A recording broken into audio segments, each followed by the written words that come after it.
Hey guys, it's Matt Hoots here with Sawhorse, and I've got Chris with LG Squared. He's the godfather of HVAC architecture, the first person that I've actually had say architecture. Usually, when you get an HVAC design, you get little lines, but this actually has some mass to those lines. And we got some special things that are happening on this house. It's a passive house. So, what Chris is going to do for the benefit of everybody working in this house is going to go through the systems, his thought process with the design and how it coordinates with the framing or whatnot. So, Chris, you have the floor. Go ahead and pull up the HVAC design. Okay. Uh, well, first, the thanks, Matt. The HVAC architecture, I will address that quickly. I call it that because, I mean, as you know, when you design as we are architects, we're designing the structure with integrating the structural, the electrical, plumbing on the interiors, and we're designing the entire building, the aesthetics of it, the structure of it, and when you design a mechanical system, now we're integrating it into the architecture. It has its own architecture because there's the foundation of it, there's how it's attached, how it's put together, all the pieces and parts, just like a house. It's a system and it's a part of the larger system of the house. So in itself, it's not just a design, it's actually, it goes beyond that and becomes this sort of architectural element of the project. So that's why we like to sort of refer to it that way, because it is as designed and thought through as the architecture of the house. So this is Yeah, yeah, go ahead. yeah, and I will say that most plans that that we get from other architects, they send it to us. There's no consideration for the HVAC. We don't even know where the HVAC is supposed to go. We know it needs it because we need it per code. Where in yours, like not only do we have the location for the system, you have the system design, but on this other project, we were even like, hey Matt, you need to make sure that we've got these grills, transfer grills, whatever we have in there to line up with the lighting. So everything's very intentional down to the covers, the ventilation, and whatnot. So that's very important with these. And if you we notice if you don't have something designed and just leave it up to the installer to do whatever they're going to do, it's going to look like the installer designed it without Yeah, consideration for the architecture. So having that's that right. coordinated is very important. Yeah, that's sort of the approach. Everything down to the amount of mastic when used to this to you know, the airflow, the size of the duct, the location of the duct, how it's routed through all the framing, and just we design plenums and show elevations of those. So everything has every component of the system is considered and integrated into not only the system itself, but the house to make sure that it's fitting within it, and then it satisfies the customer's comfort uh, requirements and air quality requirements. So here's the house. It's in Atlanta, Georgia. It is going to be a passive house structure. You see, it's a Craftsman home, and 2 stories. And our mechanical system, most of the components are up here in the up below the roof deck. We are encapsulating the roof. We have our envelope continues to the roof line. We do a lot of projects where we don't put the system up there. We leave the system down on the lower floor so we can then leave that attic to be separate from the thermal enclosure. But in this case, we're using this attic space. So we'll get into some of those details. It Um, doesn't look like a passive house. That's what most people say. yeah, Usually when you see these passive house designs, they kind of look like these new age structures. So the thing about any of this, I tell people now that whether it's high performance or passive house or passive building or anything, and the techniques that we go about, it's off the shelf tools, materials, things that you can get. The design can be just just architecture, um, and it's just done in a different way to reach a certain performance. But a lot of times we're incorporating some of these performance details, increased insulation on the exterior. We're letting that be part of the architecture rather than Yep. defining, making it be something, different or, unusual to make it look like some passive house. It's just part of the architecture. So that's it's just a different way of thinking, but it's also, this is where we're headed. We're not, this isn't going to slow down, and we're just going to have more of this integrated. So let's incorporate it now. So we'll start with you know, this is the attic the plan. The house is about 4,000 square feet. The main house, and then there's the garage. The garage has its own smaller system. There's an apartment on the second floor. We won't necessarily talk about that very much, but this is the house is split up into two zones per se, or two systems. So we have an upstairs essentially and a downstairs. The downstairs is all the public spaces. We do have a guest wing on the ground floor. That's this area here. And so this area is going to be incorporated into the upper floor, which is where all the other bedrooms are. Got it.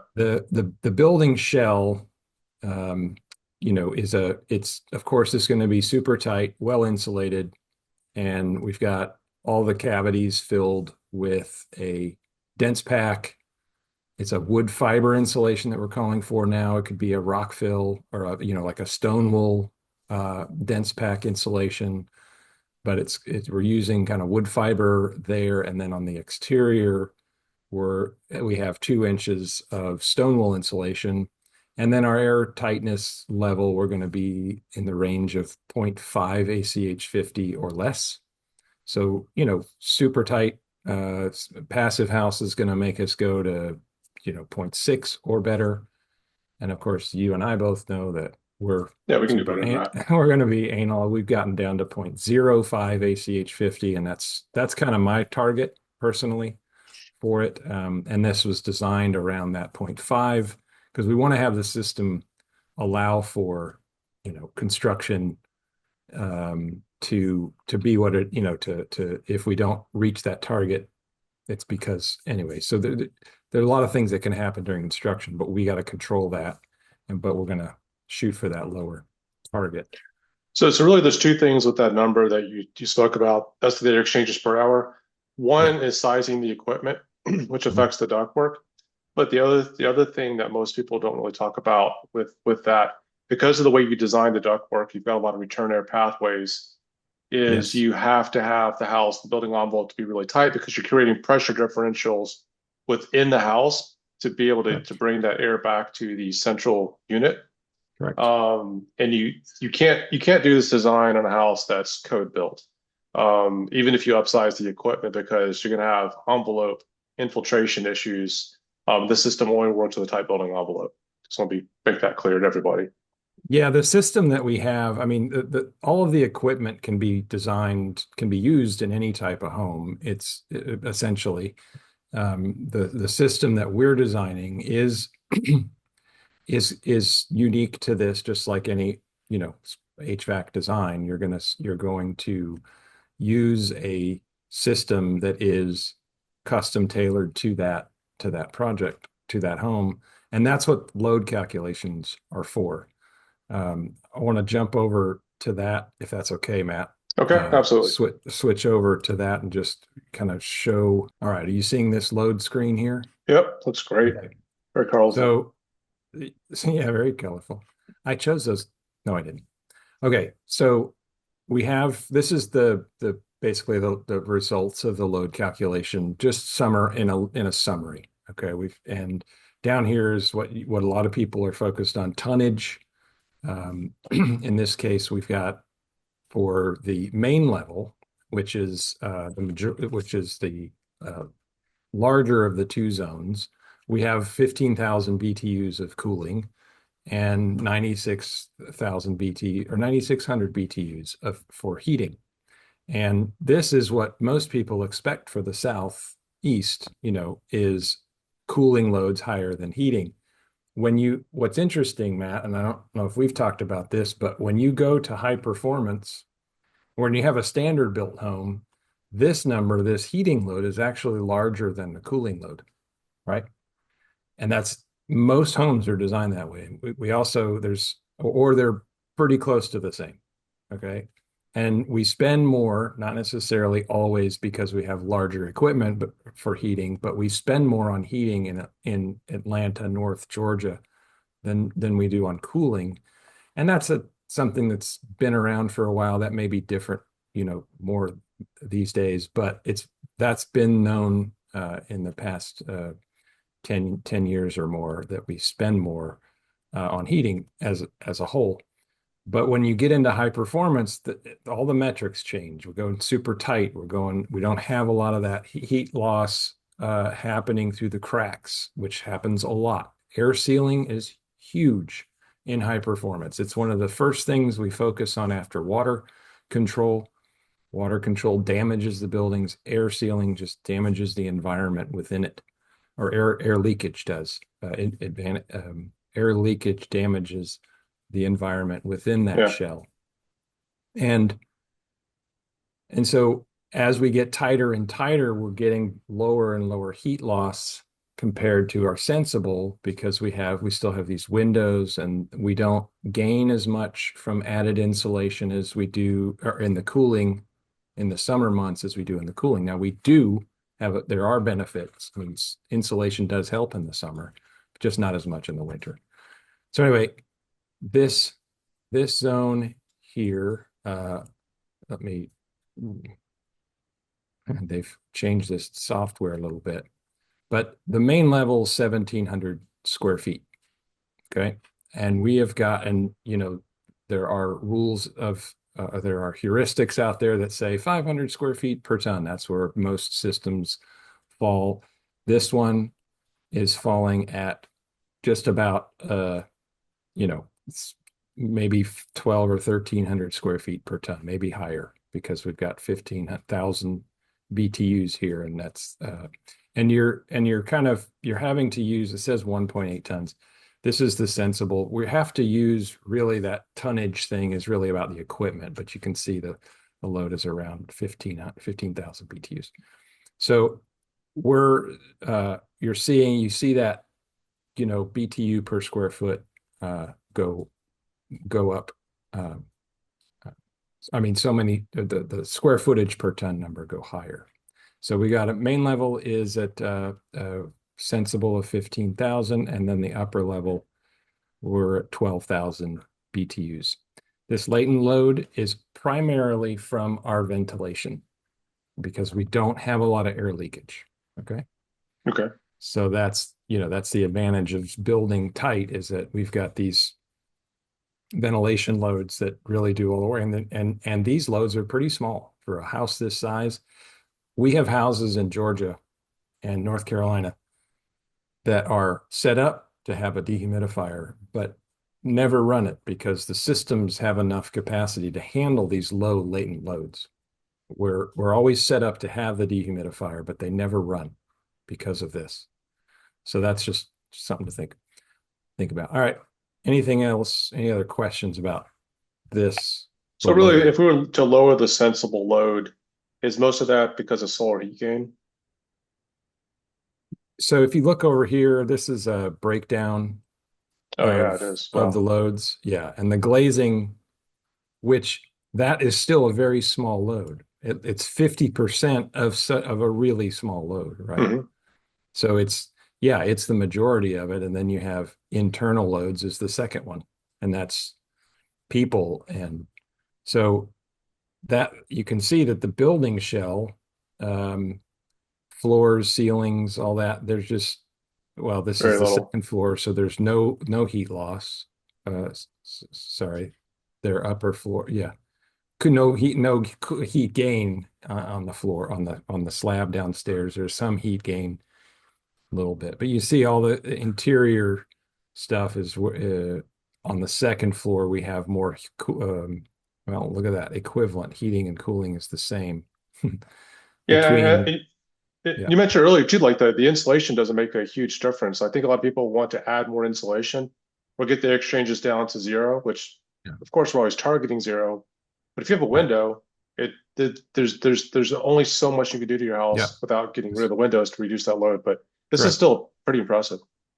Yeah, and this is what it's about, right? I mean, and if we changed, I mean, we can do it live right here. We can change the um oops. We can change the infiltration. So here I've got it set to the standard of FIAS right now. That's these loads show what it would be if we met FIAS. If we get it down to our target of 0.05 ACH 50, then we go back to our uh, back to the zone information here.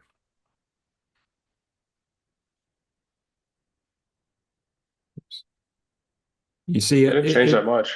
it didn't, but you see that it kind of it did more, so almost more. No, it's 15.5 over here on the sensible. And Interesting. when you get down to those tolerances, and the thing is, this manual J has a different, you know, they kind of it does loads differently, and that or it has a way of it's hard to explain.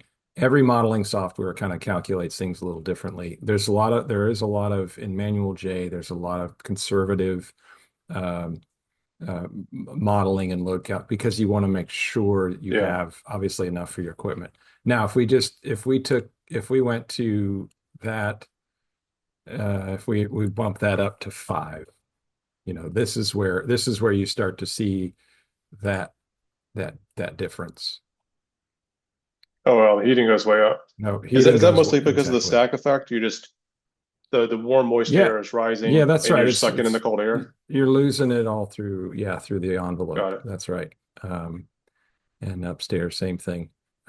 These go up slightly. So as you start to, this is what I mean by with most homes in Georgia, you're going to see these be sometimes the heating is always higher in the sense than the sensible, and sometimes around the same. But then when you tighten it up, most of that is through the air leakage. Yeah, and to So be clear, 5 is code in Georgia. that's right. So most This would be a houses code bill. don't Yeah. meet Yeah. code. You're Yeah. probably looking at some of these Yeah. older ranches, you can easily be 10, Yeah. 15 ACH 50. So, And so the which would, difference, yeah, and with this, so in terms of equipment, we're sizing it for cooling because we're in the South generally, but we can do both. We can size for heating with this type of equipment, which is variable refrigerant flow, right? And yeah, so this would actually change the equipment size because I'm using non-hyperheat systems. Hyperheat is a type of system that has full capacity down to like almost -5 degrees. So you'd have and so then you don't have to kind of upsize the system. You can just match the load. And if with non-hyperheat, as the temperature drops, you lose capacity for, the heating capacity. And so with this jump, with this difference in the infiltration, as that number goes back up and closer to this, we would have to upsize, even though the sort of rated capacity might be 15,000 BTUs. When it gets down to 5 degrees, or the whatever the temperature is, that this is like 21 degrees is the 1% design condition, but we know it gets down to 10 here sometimes. This capacity goes way down. wow, You'll derate because of the temperature, because the outdoor unit is working harder. But the hyperheat units have technology that allow you to keep it all the way down to -5. But we don't have to do that. It's more money for that. They don't have the same cooling efficiencies. So it's better to keep this. It's better to kind of keep the non-hyperheat systems, and we can do that by decreasing the air infiltration. So back to any other points here you want to make? no, I mean, the main thing is like if people are looking to reduce their heating and cooling cost, obviously air infiltration is a big one, the amount of glazing. Yeah. I think you've got glazing in certain directions in here as Yeah. well. So Oh, we glazing can, and but yeah. we don't need to go through all that now and how that No. affects it. Well, You know, I'm this right here is this is the diversity chart here that tells us basically what the glazing the impact of the glazing load on the building. So if I were to change the orientation of the building, we would breach this threshold here where we have too much the exposure of the sun is telling us that we've or this chart's telling us whether we've reached that exposure diversity limit, right, from the Got it. sun. And so in both upstairs and downstairs, we are under that limit. All we do is rotate it 22 and a half degrees, and this changes. It bumps right up. So we've designed the house with the windows, the orientation, everything to stay within this limit. And so the house is very well balanced, good diversity, and that's why we can have just the two systems. I really want to do another video with you where we Okay. take one of those houses, rotate it, Yeah. and to show Yeah. people because they're like, hey, why can't I just buy a house off the internet? It's like, well, That's right. That's right. this is one of the reasons. Yeah. The sun. All right. All So right, let's take a look at the system. yeah, let's look at the system. So we got, like I said, we have two systems, one serving all the bedrooms and the other serving public spaces. These are Mitsubishi systems that they're upright units, so they can go horizontal or vertical. So they look like normal HVAC systems. So this is technically mini split technology. So people are aware of mini splits, but that same technology is available in this upright and horizontal system. It's available in pancake units. It can fit up into your ceiling structure, floor structure. We've done that a lot of times to keep it out of an attic and to keep it within the space and not take up any floor space. So we just hide it up in the ceilings and run ductwork through the structure. And so to eliminate any closets downstairs, any kind of HVAC closets that take up floor space, and we have this attic, there was a lot of, it was everything was considered, and just, considering everything that we have and the size of the lot, we didn't really have room to add more square footage to it. So we said, well, let's just close it all in and put it upstairs. So we have this system, and we're doing an open return system. And so, as you had mentioned before, we're going to do transfer grills that allow the air to passively exit, balance the room by these are going to be connected through, there's a stair here. This is a big return grill. And so all of the air from the downstairs and the main and all the bedroom levels are all going to return their air to this attic. And then these are the return grills. These are 4 to 6 inch media filters. So there's a lot of surface area. We're going to have little to no static drop across these filters. So we have all the airflow that we want. And we're going to use this. So each then sub area of each zone of each area is going to have its own Rheia plenum. And Rheia is a type of duct system. It's small. It's not high velocity. They are flexible ducts, but it's not flex duct. It's RHEIA, and it's basically like your PEX plenum system, where you have the manifold system, where you have this manifold and all of these branches come off the manifold into each room. They go up to about maybe 60 CFM at the most. And so you have multiple, and the advantage of having the multiple diffusers in each room is really good mixture. Got it. But at the same time, in a high performance home, mixture is good in a tight home like this, but you could put one diffuser in the corner that has all the CFM that you need in the far corner of it, and it would fill up that room and take care of it. The tighter these houses go, the tighter they are, the less we need to rely on throw. How much air is coming out of these diffusers, right? So that's just a side note. So anyway, doing this, you get the mixture. You can also, if it's a tight house and you need the mixture too, if you're not using the Rheia system, which we are here, ceiling fans, so you just constant air movement, so you don't have any microclimates building up in the different areas. But sure, and that's the thing. This house is not going to need the ceiling fans. We have them because the owners asked for them, and we've talk them through and say, you're probably never going to turn them on because it's going to feel just fine. But there are times when they're like, I just like that. I like the ceiling fan, It's period. tradition, man. It's like, Right. Yeah. But bacon. It's like yeah, you don't need an excuse for using bacon. Same yeah, thing with ceiling fans. It's like that's right. it works in the Yeah. South. Yeah. Um, okay. So that's what these plenums are here. These plenums here. This one then goes down. You see this little chase. We're going to run that down to the wing, this sort of guest wing.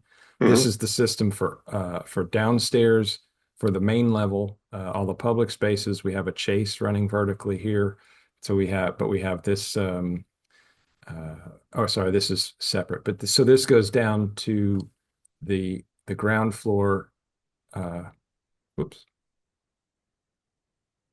Yeah, the ground floor, and it picks it up there, and then there's a plenum here and another plenum here. These are all for this is yeah. So these are just more of this Rheia duct plenum system. So we've got this zone, and this zone. They're not controlled separately. They're not zone controlled. This is all because of the way the house is designed and built. This house is going to stay very all like it's going to have the same temperature throughout because of that diversity that I showed you about, orientation. And as long as we don't have these sort of spikes in solar gain, this house will be, you'll have one central thermostat and the whole house basically stays the same temperature without the need for zoning controls. And Yeah, in order, that's the result. That's a sign of a well-designed and built home. yeah, you have to have the tight building envelope. But just to be clear, you've got all supplies here, no returns, and what that's allowing to do is you've got the mixing zone in the attic, but also allows the air to mix on the way back to the attic through those Right. return air pathways. Is that kind of what the Correct. thought process is Yes, here? that's right. Yeah. And it helps with not having the return ductwork also helps with keeps the airflow as designed. You don't Yep. have losses in static pressure and areas for the air to get, crammed up. So it's just less ductwork as well. Um, and so letting the house be its own return plenum essentially, and efficiency in the duct system. Yeah, I just thought of So something. It sounds like, with the bad HVAC design, the return air can be more problematic than the supply air, just based on what you're just talking about there. Because you're creating like a negative pressure situation in one of those rooms. You're sucking Mhm. air in from areas you don't want to suck air in from, where, Right. worst case here, you're pushing it out a little bit if it's like Yeah. slightly positive, but if you have positive pressure in the room, it's going to find its way through the walls, underneath the doors, the transfer Right. grills back to the system, Yeah. but you're not sucking air in from the outside for that. Right. It's exactly. You want to control how your air is moves throughout the house, both supply and Got it. return, and then fresh air and exhaust. You want to control every bit of that. You don't want any of that to be left to uh, buoyancy, or or just pressure differences outside and inside. You want to say, I want this much in, this much out, you know and that way Exactly. that helps that. And that's the tightness and and the orientation, all of that matter. Yeah. Well, you've got something else on here. Talking about speaking of control, what goes out must come in, and most people don't allow for that makeup air. Let's Mhm. talk about this huge duct that you have coming in to This the guy. house for the range hood. Yeah. So this is our makeup air duct that we're going to have a custom range hood. Okay. And so our exhaust for the range, this is a six burner cooktop. It's 48 inches long. And so it's a big one. It's induction electric. So it's going, and generally we keep around 100 CFM per linear foot of cooktop. So Yeah, this is the right amount of this is the right amount of exhaust for all six burners going at the same time, essentially. So we've got exhaust coming out here, and as tight as the house is, we have to make sure that it can pull that out of the house. And if we didn't, it would close doors, or it just wouldn't reach that 400 CFM. It would just choke, right? Wouldn't function. So we have to provide enough makeup, relieve the pressure that's being caused by this 400 CFM just sucking on this, Oh, absolutely. this chamber, right? So what we've And done is, and yeah, no, and it looks like you've oversized that duct coming in, not yeah, oversized, but right sized it where it's yeah. bigger than the one going out. This is an eight-inch duct at the back Hmm. of this fan, and we're going to run a 10-inch or a square duct that's equivalent to about a 12-inch round. And we're going to transition to this 8-inch round into this duct. This is the manufacturer's recommendation, and it Got it. helps keep it at the 400 CFM. But on this end, we're doing 14 by 7 to allow for low friction rates and plenty of room for that air to, because we also have a damper and a filter here. So that's going to slow down the air just slightly. So we want to make sure we make it large enough, and it's just going to dump it into this chamber. And in that chamber is going to be lined with, this is the range hood right here. And this is the 14 by 8 duct, 14 by 8. And it's going to dump that air into this chamber. And this chamber is going to be lined with liquid flashing so that we're protecting the wood, the Yeah. plywood box. And so it's going to dump it into this space. And then this air is going to run down here. You can see this curtain of air coming down uh, as this is pulling out the 400 CFM. It's pulling this air and it's just immediately getting captured and brought back out. And as it's doing that, it's bringing in some of this air in the kitchen as well. But mostly all of this, the steam and everything coming from here is getting sucked up right into this exhaust and out. Yeah, that's how they do in the commercial It's a commercial. Yeah. kitchens. It's got a Yeah. better capture rate this way. That's right. Um, because honestly, most people don't even use the range hoods properly. Yeah. Where this one, we encourage all Yeah. of our clients to use it because you can have Yeah. just as many particulates coming off the cooktop from cooking as you Right. can from other activities in the house. Actually, probably more. Yeah, yeah. I mean, and if you can do a lot of Google searching and YouTube watching, and you'll see that, especially with like our friend Corbett Lunsford, he talks about this a lot, and just Yeah, getting the right capture and getting the contaminants out. That's one of the key things. Just getting these things out, giving it a path out, and controlling it, and telling it when and where to get it out of there. So yeah. this is something we've been doing for years, and there have been a few others that have kind of adapted it as well to their projects. So it's We've a got good. one of these going on in another house, and I promise everybody watching this video, we will show some real life examples of how we're doing this because this is Yeah. pretty amazing. And it's also, you have to line everything up. I mean, you've done a really good job here, Chris, making sure that the framing, we've got floor Mhm. trusses here where they're open, they're Yeah. engineered where it can actually run the ductwork through Yeah. them properly without Yeah. compromising. So everything's been designed, it's very intentional. And that's kind of comes back to that whole HVAC architecture, why Yeah. everything has to be coordinated. Otherwise, it's not going to look this good. Yeah. That's right. And as you know, we've done this doing our own framing plan here. It allows us to say, this is where that duct is going to go Yep. right here. We've said in here we said, okay, we need a chase this big, and so this is there are multiple trusses in that path of the duct, and so we're telling them, okay, this is where it's at. Everything else is up to you, but we want these things done here. So we tell them exactly, we tell the framers where to put it, and then all of that's going to work out. And we've actually done a lot of work getting to this point. We made sure that some of the LVLs weren't there. We've actually had to work really hard to make sure we've Yeah. gone back to the structural engineers. Like, hey, by the way, your Right. system isn't it's colliding with our system. We did a collision test with the drawings, and we see a duct and a beam in the same location. That's not good. So we're able to make those changes. Let's talk about the upstairs. Now, you said HVAC system. Most people think it's like, oh, I've got this air handler. Or half the times when I ask people like where their HVAC is located, they point to the outdoor unit, and that's not the Hmm. HVAC system. That's a component of it. So we've got the air handler in here. It's all distribution, Hmm. but there's mixing going on up here. So you've got several other systems in the attic that are working with the air handler. Let's talk about those real quick. Yeah, we have So this is our ERV. This is our ERV here that's going to have its own duct system. So that's the V of the HVAC, right? Hmm. So this is we're close to the wall here, so we have short runs of return and or fresh air in and fresh air out or exhaust out.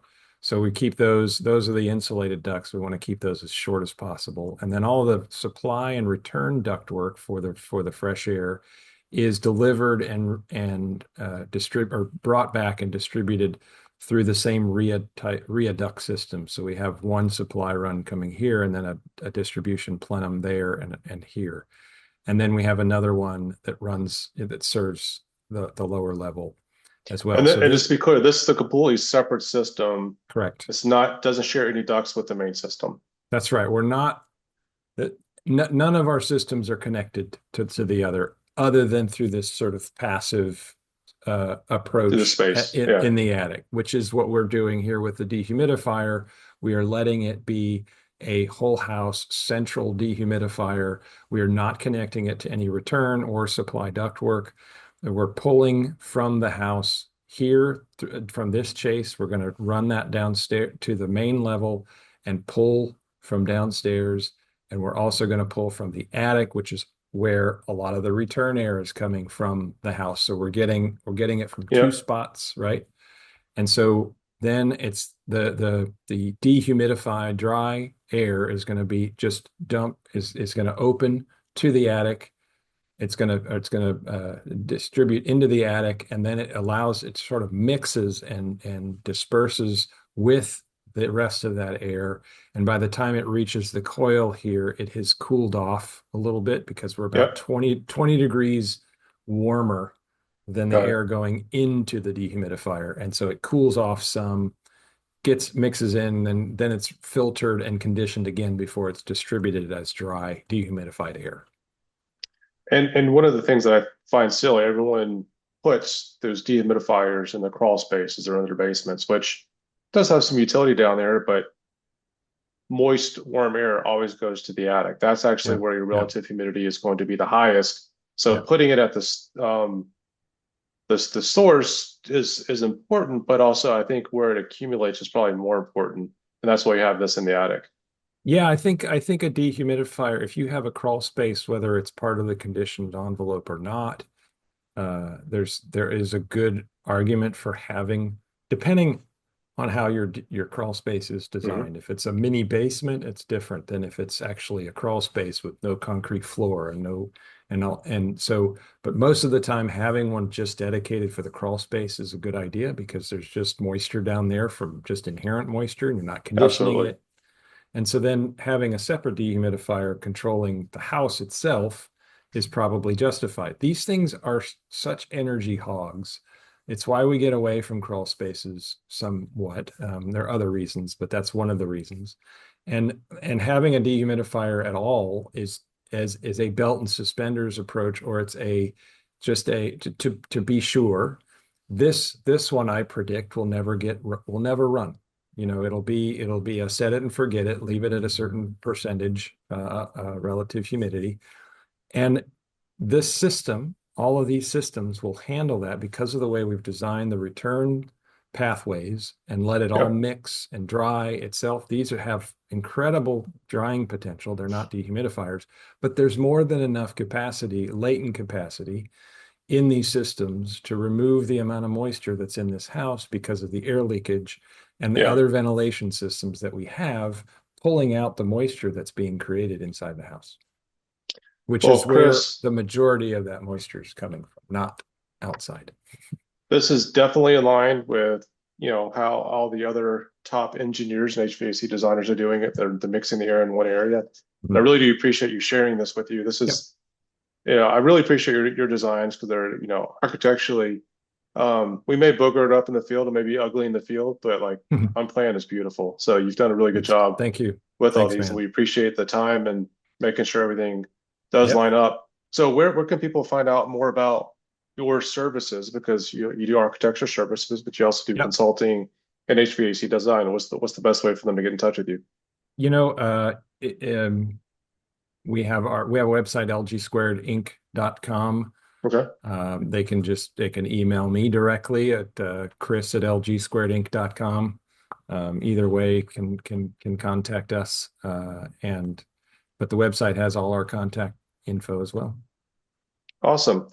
All right. Well, we definitely have to shoot another video. Yeah, Um, this was I'm not not sure if I even. want to talk about the raft slab or the HVAC, and I mean Yeah, the framing. Um, this was. I will say this was just scratching of the surface. Like we barely got into this, and I think several part video would be helpful for the HVAC system. But then, Absolutely. the rest of the house is also you've got a good year to go through that. Well, I think we're going to come back to a lot of this too when we're doing the installation, so we can revisit some of these points.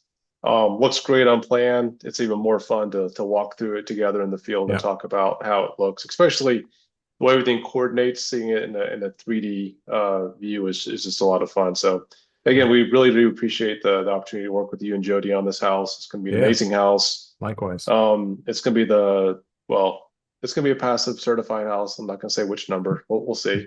Uh, It's yeah, maybe yeah. number one or number three. I don't know. But It's the third first, right?